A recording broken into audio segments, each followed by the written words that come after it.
दोस्तों, स्वागत है एक बार फिर से मेरे YouTube चैनल सुनो कहानी हॉरर के एक नए एपिसोड में। आज मैं आपके लिए एक बेहद ही दिलचस्प कहानी लेकर आया हूँ। इस कहानी में ड्रामा है, सस्पेंस है, थ्रिल है और प्यार भी है। इसलिए इस कहानी को आखिर तक सुनिएगा। अगर आप चैनल में नए हैं तो चैनल को सब्सक्राइब कर लीजिए।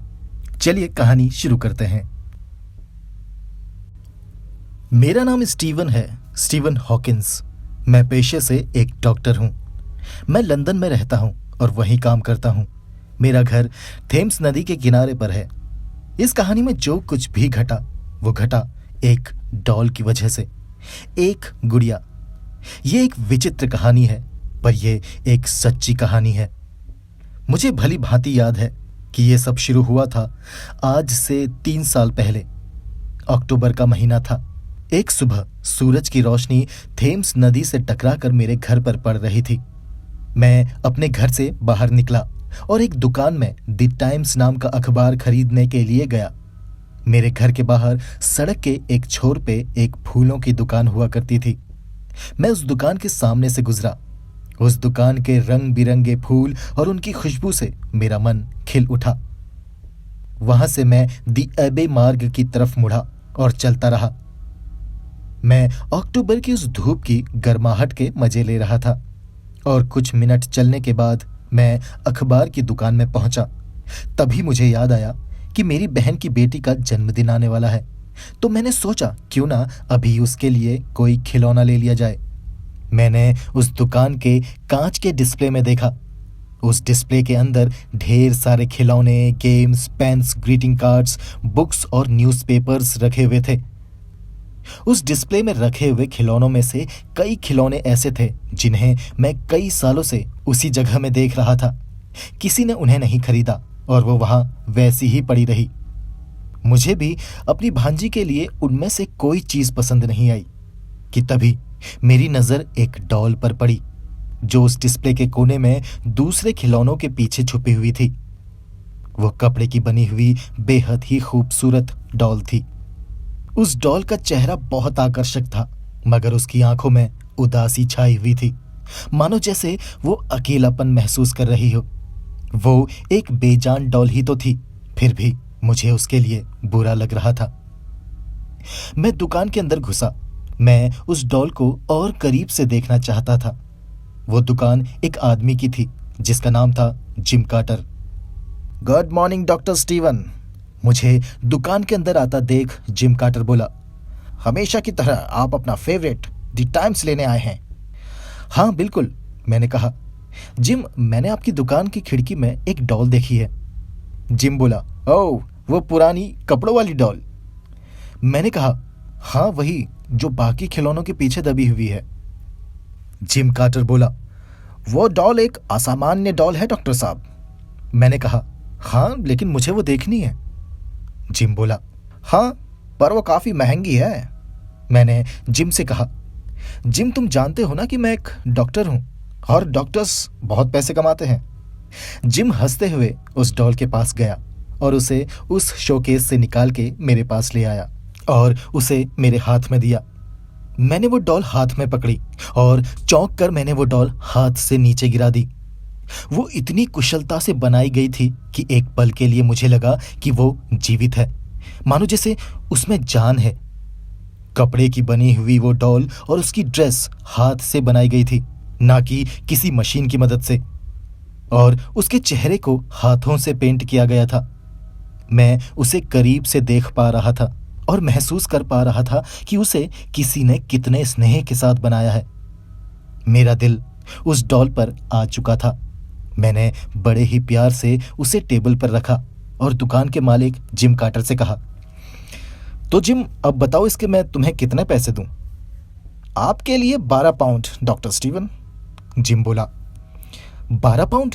मैंने आश्चर्य से कहा। वो डॉल सच में काफी महंगी थी। जिम कार्टर मेरे चेहरे पर आश्चर्य के भाव देखकर बोला, मैंने कहा था कि ये बहुत महंगी डॉल है डॉक्टर स्टीवन, और इस तरह की डॉल मध्य लंदन में आज भी 20-20 पाउंड की बिकती हैं। चलिए, आप हमारे पुराने ग्राहक हैं तो आप 11 पाउंड दे देना। मैंने पूछा, अच्छा इन डॉल्स को बनाता कौन है? मैं जानना चाहता हूँ कि ऐसी खूबसूरत डॉल्स बनाने वाला वो इंसान कौन है। जिम कार्टर बोला, एक औरत है जो कुछ समय से हार्डली स्ट्रीट में रहती है। वो कभी कभी मेरी दुकान में आकर ये डॉल्स दे जाती है। मैंने पूछा, उस औरत का नाम क्या है? जिम बोला, उसका नाम तो मुझे अच्छे से याद नहीं, पर कुछ कैलम जैसा नाम था। अच्छा, वो दिखती कैसी है? मैंने पूछा। जिम बोला, वो एक लंबे कद की औरत है। उसके लाल बाल हैं। वो बहुत अच्छे और महंगे कोट्स और हैट्स पहनती है, पर चेहरे से वो बहुत गंभीर और खड़ूस टाइप की है। वो जब भी मेरी दुकान में आती है तो ज्यादा कुछ नहीं बोलती, और सच कहूं तो उसके जाने के बाद ही मुझे बड़ी राहत मिलती है। थोड़ा रुककर जिम कार्टर आगे बोला, उस औरत को मैंने कभी मुस्कुराते हुए नहीं देखा। ये बात मुझे समझ नहीं आई कि आखिर एक ऐसी गंभीर और खड़ूस औरत कैसे इतनी प्यारी और खूबसूरत डॉल्स बना सकती है। मैंने उस डॉल को खरीदने का फैसला कर लिया। मैं दुकान के मालिक जिम कार्टर को देने के लिए पैसे गिनने लगा। बेशक वो डॉल बहुत अच्छी थी, पर फिर भी उसके 11 पाउंड्स बहुत ज्यादा थे। पर वो डॉल मेरी भांजी के लिए एक गिफ्ट थी और मुझे उसके लिए वो खरीदनी ही थी, और मैं ये भी नहीं चाहता था कि वो डॉल वापस उस शोकेस में रख दी जाए। इसलिए मैं उस डॉल को खरीद कर घर ले आया और उसे अपने बेडरूम में रख दिया। उस डॉल का प्यारा सा चेहरा मेरे उस कमरे की रौनक को बढ़ा रहा था। मैंने एक खाली बॉक्स लिया और उस डॉल को बड़े अच्छे से उस बॉक्स में रख दिया, और उसके बाद मैंने उस बॉक्स को एक चमकीले लाल रंग के कागज से अच्छे से लपेट लिया। अब मेरी भांजी के लिए उसका तोहफा तैयार हो चुका था। और फिर ऑफिस जाते वक्त मैंने उस बॉक्स को अपनी बहन के पते पर पोस्ट कर दिया। न जाने क्यों उस डॉल के जाने के अगले कुछ दिनों तक मैं उस डॉल के बारे में ही सोचता रहा। रातों को मुझे नींद नहीं आती थी। रह रहकर मुझे उस डॉल का प्यारा सा चेहरा याद आता, और उसकी उदास आंखें भी। जिम ने उस औरत के बारे में बताया था जिसने उस डॉल को अपने हाथों से बनाया था। उस तरह की एक औरत कैसे इतनी प्यारी और आकर्षक डॉल बना सकती है, यकीन कर पाना मुश्किल था। मैं उस औरत से मिलना चाहता था और जानना चाहता था कि उसे इतनी प्यारी डॉल्स बनाने की प्रेरणा कहाँ से मिलती है। मगर मौसम में बदलाव आया और शहर के बच्चे बीमार होने लगे, और एक डॉक्टर होने के नाते मैं उस दौरान बेहद व्यस्त हो गया। मेरे पास दूसरे काम के लिए समय ही नहीं बचा, और जल्द ही मैं उस औरत को और उस डॉल के बारे में बिल्कुल भूल गया। कुछ हफ्तों के बाद एक दिन मेरे टेलीफोन की घंटी बजी और दूसरी तरफ से एक औरत की आवाज आई, और वो बोली, क्या ये डॉक्टर स्टीवन है?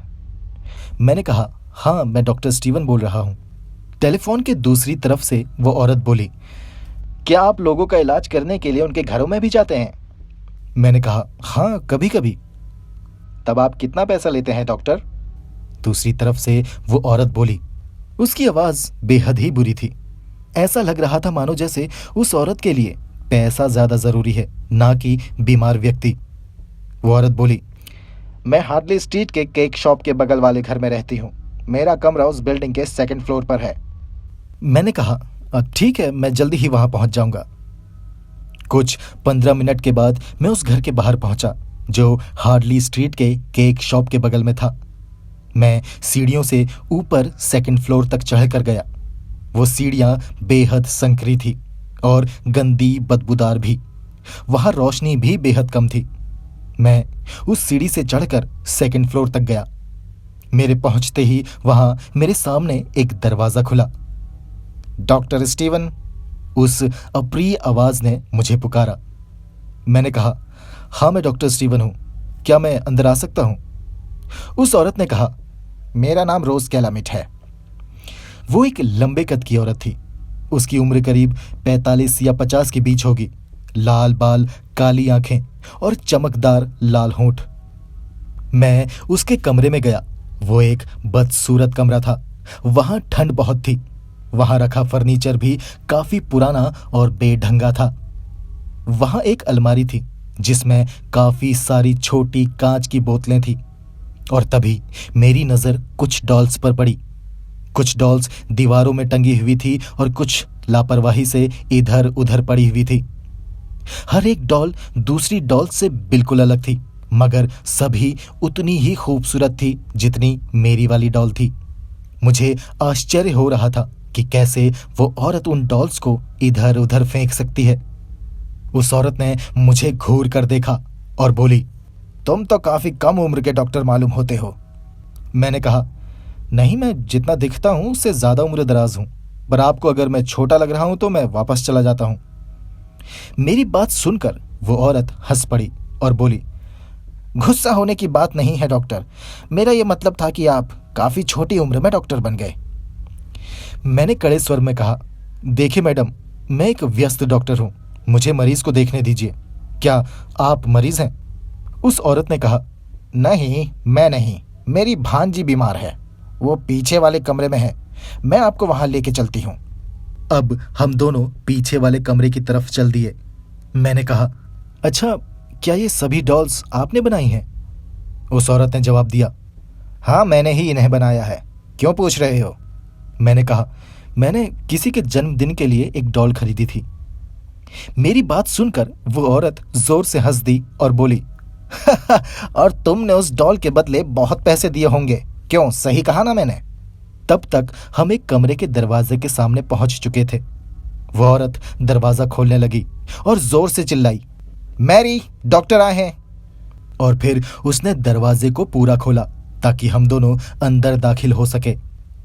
वो औरत बोली, जब आप उसे देखेंगे तो चौंकना मत, उसका दाहिना पैर मुड़ा हुआ है, वो अपाहिज है। उस औरत की ये बात कमरे की खिड़की के पास कुर्सी में बैठी एक लड़की ने सुन ली थी, और ये सुनकर उसके चेहरे में मायूसी और दुख के भाव उभर आए। वो एक कमजोर सी मगर बेहद खूबसूरत लड़की थी, मगर उसकी बड़ी बड़ी काली आंखों में सिर्फ दर्द भरा हुआ था। मुझे उस औरत पर गुस्सा आ रहा था। वो मुड़े हुए पैर वाली बात कहना जरूरी नहीं थी, मगर उस लड़की का दिल दुखाने के लिए उसने जानबूझकर उसके पैर का जिक्र किया। वो लड़की मैरी 25 साल की उम्र की रही होगी और देखने में वो बेहद बीमार लग रही थी। मैंने उसकी काली आंखों में देखा, उसकी आंखों में कुछ तो था जो मर रहा था, शायद जीने की आस मर रही थी। मुझे आज भी उस लड़की के उस मायूस चेहरे की मासूमियत याद है। उसका शरीर कमजोर और दुबला पतला था और उसके बाल खुश्क और उलझे हुए थे। पर एक बात की मुझे खुशी थी, वो ये कि उस लड़की के पास 3 मेजें रखी हुई थी और उन मेजों में डॉल्स बनाने की जरूरी चीजें रखी हुई थी। कुछ रंग बिरंगे छोटे बड़े कपड़े, कुछ धागे और कुछ तेज चटकदार रंग। उन्हें देखकर ही मैं समझ गया था कि वो डॉल्स उस औरत ने नहीं बल्कि उस मुड़े हुए पैर वाली लड़की ने बनाई हैं। और मैं ये भी समझ गया था कि उसकी बीमारी की वजह उसका मुड़ा हुआ पैर नहीं था। जिस तरीके से वो बैठी हुई थी, मुझे पूरा यकीन था कि मैं उसके पैर को सीधा कर सकता था। मैंने उस लड़की से कहा, हाय मैरी, मैं डॉक्टर स्टीवन, क्या तुम चल सकती हो? उसने मेरी आंखों में देखा और फिर मुंह फेर के धीमे से बोली, हाँ। मैंने कहा, ठीक है, मुझे चलकर दिखाओ। उसने कहा, प्लीज मुझे ऐसा करने के लिए मत कहो। मैं उसे तंग नहीं करना चाहता था, पर मुझे ये पता लगाना था कि क्या वो चल सकती है, ताकि मैं उसके पैर की कंडीशन का अच्छे से पता लगा सकूं।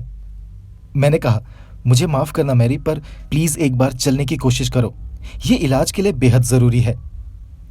वो लड़की धीमे से कुर्सी से उठी और बड़ी सावधानी से मेरी तरफ चलने की कोशिश करने लगी। मैं बड़े गौर से उसके दाहिने पैर को देख रहा था। हाँ, मैं सही था, मैं उसके पैर को ठीक कर सकता था। मैंने मुस्कुराते हुए उससे कहा, बहुत अच्छे मैरी, तुम अच्छा कर रही हो। मैं उसको हिम्मत दिला रहा था। मैंने उसकी मदद के लिए अपने हाथ उसकी तरफ बढ़ाए। उसने ऊपर मेरी तरफ देखा और मुझे उसकी आंखों में दर्द और उसके चेहरे में निराशा नजर आई। ऐसा लग रहा था मानो जैसे वो अंदर ही अंदर रो रही है और मुझसे मदद मांग रही है। उसने अपने हाथ मेरी तरफ बढ़ाए, मगर फिर एकदम से न जाने क्यों वो पीछे हट गई। मैंने उससे पूछा, मैरी, तुम कितने समय से ऐसे रह रही हो? मगर मैरी ने कोई जवाब नहीं दिया और रोज कैलमिट ने उसके बदले जवाब दिया। मैरी का पैर पिछले 10 सालों से मुड़ा हुआ है, पर मैंने तुम्हें यहाँ किसी दूसरे काम के लिए बुलाया है डॉक्टर। मैरी बीमार है और मैं जानना चाहती हूँ कि इसको क्या बीमारी है। मैंने मन में सोचा, हाँ, ये बीमार है और शायद ये मर भी रही है। मैं चाहता था कि वो औरत रोज कैलमिट उस कमरे से बाहर चली जाए, मगर वो वहीं खड़ी रही। मैंने उस औरत से कहा, मैम, क्या आप थोड़ी देर के लिए बाहर जा सकती हैं? मगर वो औरत जोर से हंसी और बोली, नहीं, मैं यहीं खड़ी रहूंगी। आप अपनी जांच करें और मुझे बताएं कि इसको क्या बीमारी है। मुझे उस औरत का ये बर्ताव बिल्कुल ठीक नहीं लगा। खैर, मैंने मैरी की जांच खत्म की और उस औरत के साथ दूसरे कमरे में आया और उससे बोला, मैरी का पैर बिल्कुल ठीक हो सकता है। क्या ये बात आप पहले से जानती थी कि वो आराम से चल फिर सकती है? चुप हो जाओ, वो औरत जोर से चीखी। मैं एकदम से उछल पड़ा। बस बहुत हुआ, तो मुझसे इस बारे में आप कोई बात नहीं करोगे। बड़े से बड़ा डॉक्टर भी उसके पैर को ठीक नहीं कर पाया और अब एक अदना सा डॉक्टर उसे झूठी आस देने चला है। अगर तुम्हें फिर से इस बारे में उससे बात करनी है तो दोबारा यहाँ मत आना। मैं बस इतना जानना चाहती थी कि उसको परेशानी क्या है। वो ना सो पा रही है, ना कुछ खा पी रही है और ना ही वो डॉल्स बना रही है, जो मेरे लिए सबसे ज्यादा जरूरी है। वो औरत बेहद गुस्से में लग रही थी। वो आगे बोली, तुम ये बताओ कि उसकी जांच करने के बाद तुम्हें क्या पता चला? मैंने जवाब दिया, मुझे नहीं पता उसको क्या हुआ है, पर मैं जानता हूं कि कुछ तो है जो अंदर से उसको धीरे धीरे खाए जा रहा है। मुझे फिर से उसकी जांच करने यहां वापस आना होगा। मैं अभी उसको कुछ ताकत की दवाइयां दे देता हूं। 2-3 दिन में मैं फिर से उसे देखने वापस आऊंगा। वो औरत रोज कैलमिट बोली, हाँ ठीक है, लेकिन उसके पैर के ठीक होने के बारे में तुम उससे कुछ मत कहना, समझे तुम? अगर तुमने इस बारे में उससे कुछ कहा तो मैं दूसरे डॉक्टर को अपॉइंट कर लूंगी। ठीक है, मैंने कहा और मन में सोचा कि पहले मुझे मैरी के अंदर के आत्मविश्वास को बढ़ाना होगा और उसके बाद ही उसके पैर के ठीक होने की बात उससे कहूंगा। वहां से वापस जाने के लिए मैंने अपना बैग उठाया कि तभी मेरी नजर कमरे में रखी डॉल्स के ऊपर गई। मैंने उस औरत से कहा, ये डॉल्स? वो औरत बोली, हाँ, क्या? मैंने कहा, मुझे लगा ये डॉल्स आपने बनाई हैं। वो औरत बोली, हाँ, मैंने ही बनाई हैं। मैंने इसका चित्र बनाया। मैरी ने उसकी मदद से ये डॉल्स बनाई ताकि वो अपने मुड़े हुए पैर के बारे में ज्यादा चिंतित ना रहे, इसलिए मैंने उसको ये काम दिया है। मैं चाहती हूँ कि वो आत्मनिर्भर बने। वैसे भी वो जानती है कि कोई लड़का उससे शादी नहीं करेगा, ना ही कभी उसके बच्चे होंगे। मैं उस बुरे बर्ताव वाली औरत के घर से बाहर निकल आया। मैं जानता हूं कि वो औरत झूठ बोल रही है। वो उस लड़की के साथ कुछ तो गलत कर रही थी। अक्टूबर की धूप में चलते हुए मैं बस उसी लड़की के बारे में सोच रहा था। मुझे इस बात की खुशी थी कि जिस डॉल से मुझे प्यार हो गया था, मैं उस डॉल को बनाने वाले शख्स से मिलके आ रहा हूं। पर मुझे मैरी की चिंता भी सताई जा रही थी। मैं अब ये जानना चाहता था कि उसके साथ ऐसा क्या हुआ जिससे उसकी ये हालत हो गई। मुझे उसके मरने से पहले ये पता लगाना ही होगा। अगली कुछ मुलाकातों में मुझे मैरी के बारे में बहुत कुछ जानने को मिला। उसका पूरा नाम मैरी नोलन था। वो जब 15 साल की थी तब एक कार एक्सीडेंट में उसके माता पिता की मृत्यु हो गई थी। उस कार में मैरी भी मौजूद थी। वो भी बहुत बुरी तरह घायल हुई थी, जिसकी वजह से उसका पैर मुड़ गया। तब रोज कैलमिट ने मैरी का पालन पोषण करने की इच्छा जाहिर की। तब कोर्ट ने रोज कैलमिट को मैरी नोलन की कस्टडी सौंप दी, क्योंकि मैरी नोलन का इस दुनिया में रोज कैलमिट के अलावा और कोई नहीं बचा था। रोज कैलमिट को लगता था कि मैरी नोलन के पिता एक अमीर व्यक्ति थे, लेकिन बाद में उसे पता चला कि मैरी के पिता मैरी के लिए बहुत ही थोड़ा पैसा छोड़कर गए हैं। ये जानने के बाद रोज कैलमिट मैरी नोलन के साथ बुरा बर्ताव करने लगी। वो उसको हमेशा दुखी रखती और उसने मैरी नोलन को कभी ये नहीं भूलने दिया कि वो एक अपाहिज है। मैरी की आंट रोज कैलमिट हमेशा उससे कहती, कोई आदमी तुमसे प्यार नहीं करेगा मैरी, तुम्हारी कभी शादी नहीं होगी, तुम्हारे कभी बच्चे नहीं होंगे, क्योंकि कोई भी आदमी ऐसी पत्नी नहीं चाहता जो अपाहिज हो। तुम अपाहिज हो, अपाहिज।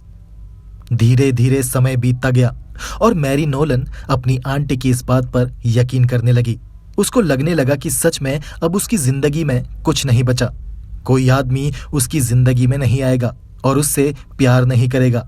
उसकी कभी शादी नहीं होगी, ना ही उसके कभी बच्चे होंगे। और ये बात मैरी नोलन को अंदर ही अंदर बहुत काटती थी। इसलिए मैरी नोलन अपनी आंट रोज कैलामिट के साथ ही रही। जैसा उसकी आंट उससे कहती, मैरी वही करती। उसके पास अपनी आंट को छोड़कर जाने की कोई वजह नहीं थी। इसलिए वो एक निराशा भरे जीवन को जीने लगी। और फिर मैरी ने डॉल्स बनाना शुरू किया। उसकी आंट रोज कैलामिट ने जब देखा वो बेहद सुंदर डॉल्स थी, तो उसने सोचा कि क्यों ना उन डॉल्स को बेचकर पैसे कमाए जाएं। इसलिए उसकी आंट ने शुरू में कुछ डॉल्स बेच कर देखी और उसके बदले उसको अच्छे पैसे मिल गए। फिर उसने मैरी को सुबह से शाम तक डॉल्स बनाने के काम में लगा दिया। रोज कैलामिट मैरी को बिल्कुल प्यार नहीं करती थी। वो चाहती थी कि मैरी बस डॉल्स बनाती रहे। मैरी ने कई सालों तक सैकड़ों डॉल्स बनाई और रोज कैलामिट ने उनसे ढेरों पैसे कमाए।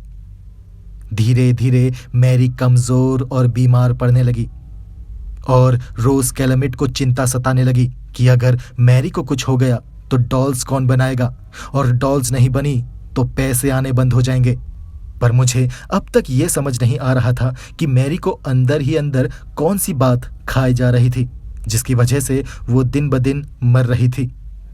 ये तो साफ दिखाई दे रहा था कि मैरी अपनी आंट रोज कैलामिट से डरती थी, पर असल बात कुछ और थी जिससे मैरी के जीने की चाहत खत्म हो रही थी।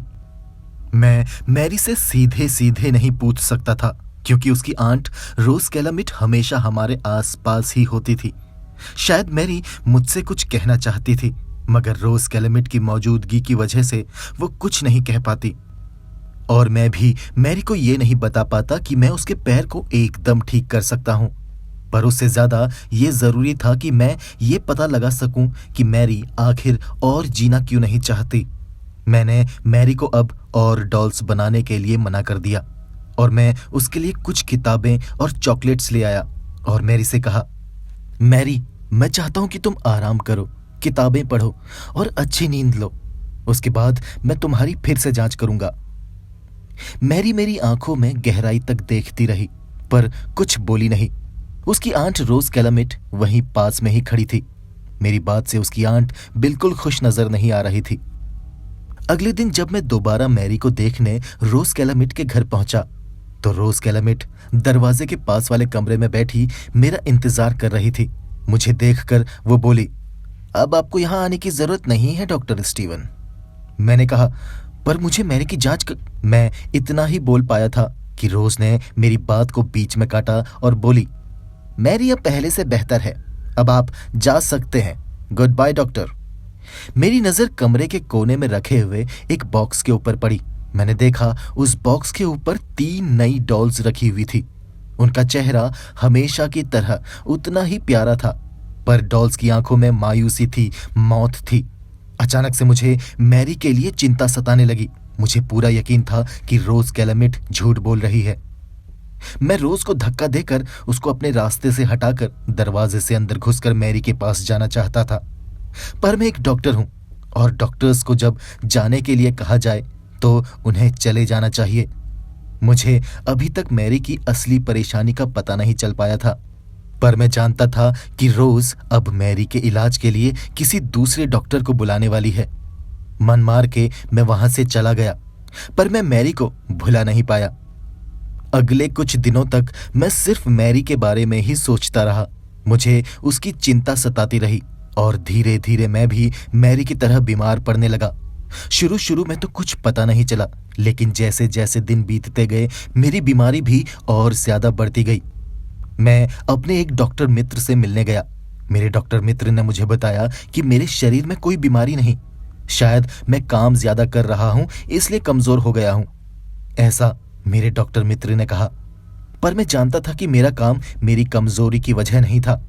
धीरे धीरे मैं और ज्यादा कमजोर और बीमार होता गया। मुझे खाना खाने का मन नहीं करता था, इसलिए मेरा वजन एकदम से गिर गया। धीरे धीरे मैं एकदम दुबला हो गया। मेरा शरीर, मेरा रंग फीका पड़ने लगा। मैं रातों को ठीक से सो नहीं पाता था। कभी सोता तो मुझे सपने में मैरी दिखाई देती।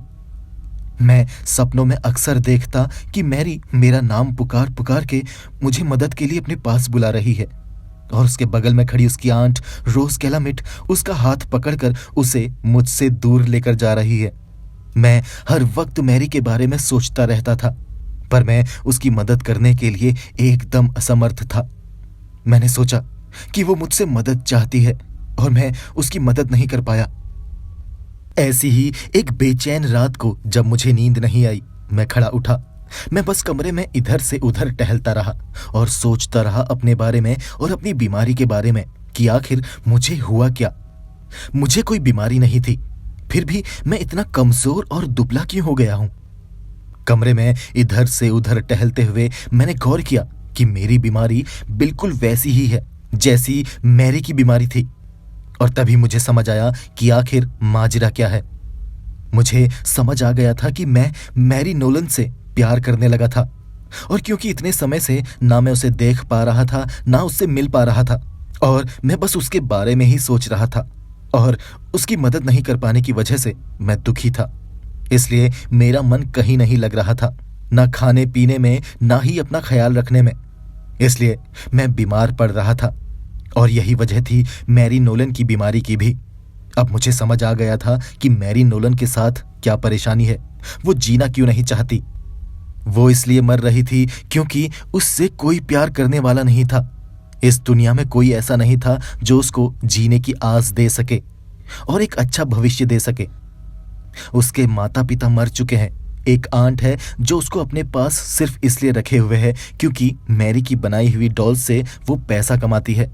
उसकी आंट उससे बिल्कुल प्यार नहीं करती। मैरी अपने आप को बदसूरत मानती है क्योंकि उसका पैर मुड़ा हुआ है। उसकी जिंदगी एकदम वीरान है, ना कोई दोस्त है ना ही कोई चाहने वाला। उसके पास सिर्फ है तो बस बेजान डॉल्स। मैरी के बारे में सोचकर अब मैं और ज्यादा बेचैन हो गया था। मैं उससे मिलना चाहता था, कैसे भी करके।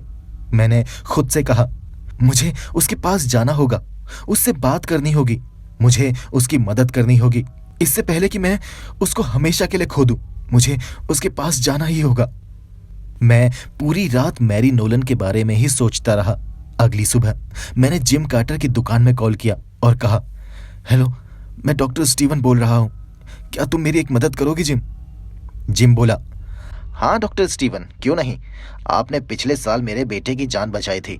बताइए मैं आपके लिए क्या कर सकता हूँ। Thanks gym. मैंने कहा, जिम, क्या तुम्हें मिसेस रोज कैलामिट याद है? वो औरत जो तुम्हें डॉल्स बेचती है। जिम बोला, हाँ याद है, वो लाल बाल वाली औरत। हाँ वही। मैंने कहा, वो जब तुम्हारी दुकान पर आए तो तुम मुझे कॉल करके बताना, और उस औरत को बातों में लगाकर अपनी दुकान में रोके रखना, करीब 20 मिनट। क्या तुम ये मेरे लिए करोगे जिम? जिम बोला, हाँ बिल्कुल करूंगा डॉक्टर। Thanks gym. मैंने कहा, तुम्हारा ये एहसान मैं कभी नहीं भूलूंगा। 2-3 दिन बीत गए मगर जिम की कॉल नहीं आई। इसलिए मैं अक्सर उसकी दुकान से गुजरते वक्त दुकान के अंदर झांक लिया करता था, और जिम हमेशा सिर ना में हिलाकर कहता कि वो नहीं आई, और मैं निराश होकर घर वापस आ जाता। मगर एक दिन सुबह 11 बजे मेरे टेलीफोन की घंटी बजी। मैंने फोन उठाया। दूसरी तरफ से जिम की आवाज आई। वो सिर्फ इतना बोला, वो मेरी दुकान में है। मैं बिना समय गवाए तुरंत मैरी से मिलने उसके घर पहुंचा। मैं सीढ़ियों से भागता हुआ 2nd फ्लोर तक गया। खुशकिस्मती से दरवाजा लॉक्ड नहीं था। दरवाजा खोलकर मैं तुरंत मैरी के कमरे की तरफ भागा। मैरी अब पहले से भी ज्यादा कमजोर और बीमार हो चुकी थी। उसकी आंखें, उसके गाल बिल्कुल अंदर घुस चुके थे। मैरी कुर्सी में बैठी हुई थी और उसके हाथ में कुछ रंग बिरंगे कपड़ों के टुकड़े थे। उसकी हालत देख के लग रहा था मानो जैसे वो मरने वाली है और मरने से पहले एक आखिरी डॉल बनाना चाहती है। जब मैं उसके पास पहुंचा तो उसने सिर उठा के मेरी तरफ देखा, और मुझे देखते ही वो चौंक पड़ी। वो डर गई थी क्योंकि उसको लगा कि मैं उसकी आंट रोज कैलामिट हूं। फिर मुझे पहचानने के बाद उसकी आंखें खुशी से चमक उठी और उसने मुझे मेरे नाम से पुकारा, स्टीवन। उसने मुझे डॉक्टर स्टीवन नहीं कहा। उसे देखकर मेरी आंखों में आंसू आ गए। मैं बोला, मैरी, मैं तुम्हारी मदद करने आया हूं। मैं जान गया हूं कि तुम क्यों मर रही हो। वो धीमे से बोली, पर अब कोई फायदा नहीं स्टीवन। नहीं मैरी, अभी भी वक्त है। मैं तुम्हें बिल्कुल ठीक कर दूंगा। बस जैसा मैं कहूं वैसा करो। मैरी ने अपनी आंखें बंद की और धीमे से बोली, नहीं स्टीवन, अब कुछ नहीं हो सकता। मेरा अंत करीब आ चुका है। प्लीज यहां से चले जाओ। मैं मैरी की कुर्सी के सामने जमीन में अपने घुटनों पे बैठा और मैरी का हाथ अपने हाथ में लेते हुए कहा, मैरी प्लीज मेरी बात सुनो। जब हम बच्चे होते हैं ना, तब हमें हमारे मॉम डैड से प्यार मिलता है, और जब हम बड़े होते हैं तो हमें हमारा जीवन साथी मिलता है जो हमसे बेहद प्यार करता है, और बदले में हम भी उनसे प्यार करते हैं। तुमने अब तक सिर्फ अपना प्यार दिया है, मगर बदले में तुम्हें कुछ नहीं मिला। आज तक तुम प्यार के लिए तड़प रही हो मैरी। मैरी चुपचाप आंखें बंद किए कुर्सी में बैठी रही। मुझे ये भी नहीं पता था कि वो मुझे सुन भी पा रही है या नहीं, मगर मैं फिर भी उसके ठंडे हाथों को अपने हाथों में लिए उससे बोलता रहा, तुम्हारी आंट रोज कैलमिट ने तुमसे तुम्हारी सभी खुशियां, तुम्हारा प्यार, तुम्हारी महत्वाकांक्षाएं छीन ली हैं, और सबसे बुरा उसने ये किया कि उसने तुमसे तुम्हारे बच्चे छीन लिए। मैंने मैरी की तरफ देखा। वो हिलडुल नहीं रही थी। मैंने सोचा कहीं मैरी मर तो नहीं गई। मैंने मैरी से कहा, मैरी, एक इंसान है जो तुमसे बहुत प्यार करता है। मेरी ये बात सुनकर मैरी के कमजोर से हाथ की उंगली में हरकत हुई और मैरी ने धीमे से अपनी आंखें खोली। मेरी आखिरी बात सुनकर उसके चेहरे में खुशी की एक भीनी सी लकीर दिखाई दी। मैं समझ गया था मैरी सिर्फ प्यार चाहती है, और प्यार ही है जो उसकी अब जान बचा सकता है। मैंने बोलना चालू रखा, मैरी, वो डॉल्स तुम्हारे बच्चे थे ना, जिन्हें रोज कैलमिट ने तुमसे छीनकर बेच डाला। तुम्हें लगता था कि तुम्हारी कभी शादी नहीं होगी, तुम कभी मां नहीं बनोगी, इसलिए तुमने वो प्यारी सी डॉल्स बनाई, और हर एक डॉल में तुमने अपना प्यार डाला। तुमने बड़े प्यार और सावधानी से उन डॉल्स को बनाया, बिल्कुल अपने बच्चों की तरह। लेकिन तुम्हारी आंट ने एक एक करके तुमसे तुम्हारे बच्चे छीन लिए, और बदले में तुम्हें दिया सिर्फ दुख और नफरत। फिर भी तुम प्यार से उन डॉल्स को बनाती गई, और धीरे धीरे तुम्हारे अंदर से प्यार खत्म होता गया। मैरी अपनी आधी खुली हुई आंखों से मुझे ही देख रही थी। ऐसा लग रहा था मानो जैसे वो मेरी बातों को समझ रही थी। मैंने उसके हाथों को कसकर पकड़ा और कहा, मैरी, क्या तुम्हारे पास मेरे लिए थोड़ा सा भी प्यार नहीं बचा? मेरी ये बात सुनकर मैरी की आंखें पूरी खुल गई। उसकी आंखों में थोड़े से आंसू दिखाई देने लगे। मेरी आंखें भी भीग चुकी थी। मैंने मैरी से कहा, आई लव यू मैरी, मैं तुमसे बहुत प्यार करने लगा हूं। अगर तुम मरी तो तुम्हारे पीछे मैं भी मर जाऊंगा। मैरी बोली, प्यार और मुझसे? मेरा पैर मुड़ा हुआ है, तुम कैसे मुझसे प्यार कर सकते हो स्टीवन? उससे मुझे फर्क नहीं पड़ता मैरी, मैं बस तुमसे प्यार करता हूं। तुम्हारी आंट रोज कैलमिट ने हमेशा तुमसे झूठ बोला है मैरी। मैं तुम्हारा पैर एकदम ठीक कर सकता हूं। 1 साल के अंदर तुम बाकी लड़कियों की तरह आराम से चल सकोगी।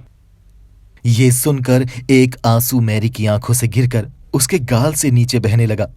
वो मुस्कुराई और उसने अपनी कमजोर सी बाहें मेरी ओर फैलाई। मैंने मैरी को बाहों में भर लिया। फिर मैंने अपना कोट उतारकर मैरी को ढका ताकि उसे गर्माहट मिले, और उसे उस कमरे से बाहर ले जाने लगा। तभी हमें मेन डोर खुलने की और किसी के भागते कदमों की आवाज आई, और किसी ने मैरी के कमरे के दरवाजे को जोर से धकेला। दरवाजे में खड़ी मैरी की आंट रोज कैलमिट गुस्से से मैरी की तरफ देख रही थी। मैरी ने डरकर अपना चेहरा मेरी छाती में छुपा लिया। रोज कैलमिट ने मेरी तरफ देखा, लेकिन मेरी आंखों में भी अब विद्रोह की आग जल रही थी, और मेरे गुस्से को रोज कैलमिट भांप चुकी थी। मैं दरवाजे की तरफ बढ़ा और रोज कैलमिट दरवाजे से पीछे हट गई। वो भी समझ चुकी थी कि अब बहुत देर हो चुकी है। उसने एक शब्द नहीं बोला और हमें घर से बाहर जाने दिया। मैरी और मैं मुख्य दरवाजे से बाहर निकले सीढ़ियों से नीचे उतरकर सड़क में आ गए। बाहर गर्म धूप खिली हुई थी, सिर पर नीला आसमान फैला हुआ था। सड़क में खेलते छोटे बच्चों का शोर कानों में पड़ रहा था। उस सड़क में मैं मैरी को सहारा देते हुए चल रहा था। मैरी का सिर मेरे कंधे पर था। मैंने अपने घर के पास वाली फूलों की दुकान से एक गुलाब खरीदा और मैरी को दिया। मैरी बहुत खुश हुई। शायद अपने मॉम डैड के गुजरने के बाद आज वो पहली बार खुश हुई थी। इस बात को आज 3 साल हो चुके हैं और इस वक्त जब मैं ये कहानी खत्म कर रहा हूं तब मैरी बाहर हमारे 1 साल के बेटे के साथ खेल रही है और हमारा दूसरा बच्चा कुछ हफ्तों में आने वाला है। मैरी का पैर अब एकदम ठीक है। मैरी अब खुश है। वो अब डॉल्स नहीं बनाती क्योंकि अब उसको जरूरत ही नहीं पड़ती। मैं उस दिन का धन्यवाद करता हूं जिस दिन मैंने उस खिलौनों की दुकान में वो डॉल देखी थी और उसे देखते ही मुझे उससे प्यार हो गया था।